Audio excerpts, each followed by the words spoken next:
Hello everyone. In this video, I'm going to talk about the time period of simple pendulum. So look, this is a basic structure or a basic figure of a simple pendulum. In this figure, what is happening? A pendulum is oscillating to and fro motion. Sometimes it's moving towards right. After some time, it's moving towards left.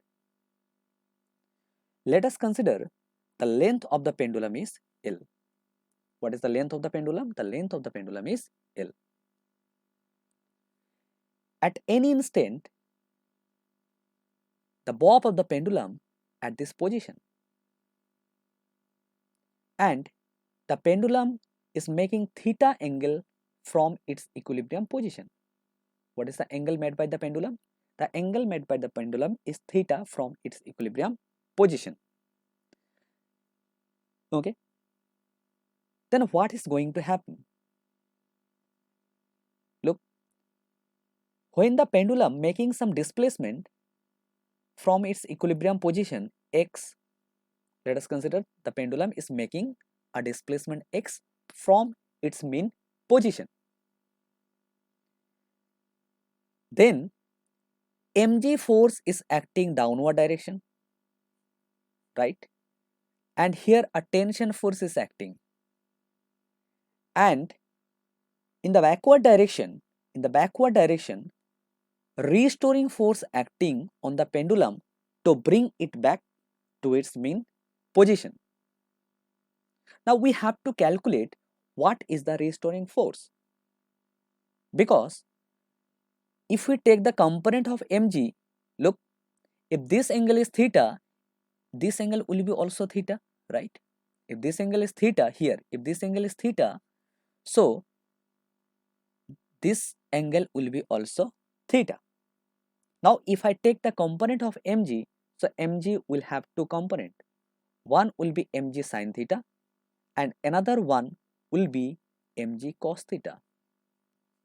What is the role of mg sin theta and what is the role of mg cos theta? To try to understand, mg sin theta is acting towards the restoring force. What is the direction of mg sin theta? This direction.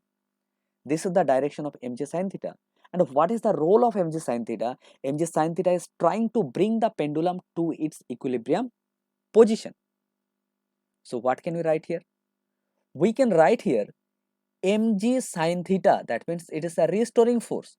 And we know restoring force is denoted by kx, right?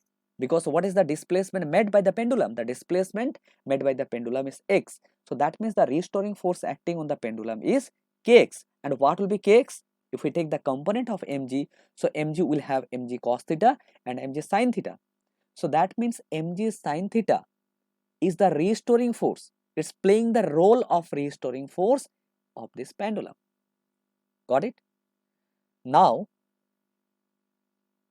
if I write here mg, and we know if this theta is very small, if theta is very small, then what will happen? Instead of sin theta, we can write here tan theta. So what will be tan theta? Tan theta will be equivalent to kx. Okay? Or we can write here mg is, and what will be tan theta? Tan theta is perpendicular by base. So if what is perpendicular? This is the perpendicular distance, and what is the perpendicular distance? Is x. And base is L here, the length. This is L, equals to kx. So x and x will vanish. So what will remain? So the remaining value will be mg by L equals to k. Okay. What will be the remaining value? The remaining value will be mg by L equals to k. That will be the remaining value. Now we have to understand that how can we find out the time period for this oscillation, because we have to find out the time period. Okay. So from simple harmonic motion, we know k by m, got it, equals to omega square. And what will be k? K will be m omega square, right? So if I put the value here, I will write here mg by L equals to m into omega square. And we know what is omega. Omega is 2 pi by t. So it will be 2 pi by t, its whole square, equals to mg by L. So that means m and m will get cancelled. So from this equation, we can write here, that g by L equals to 2 pi by t of its whole square. That means by solving this equation, t will be 2 pi root over L by g. This is the time period for a simple harmonic motion or simple pendulum. I hope it is clear to all of you. This is the time period of a simple pendulum. Got it?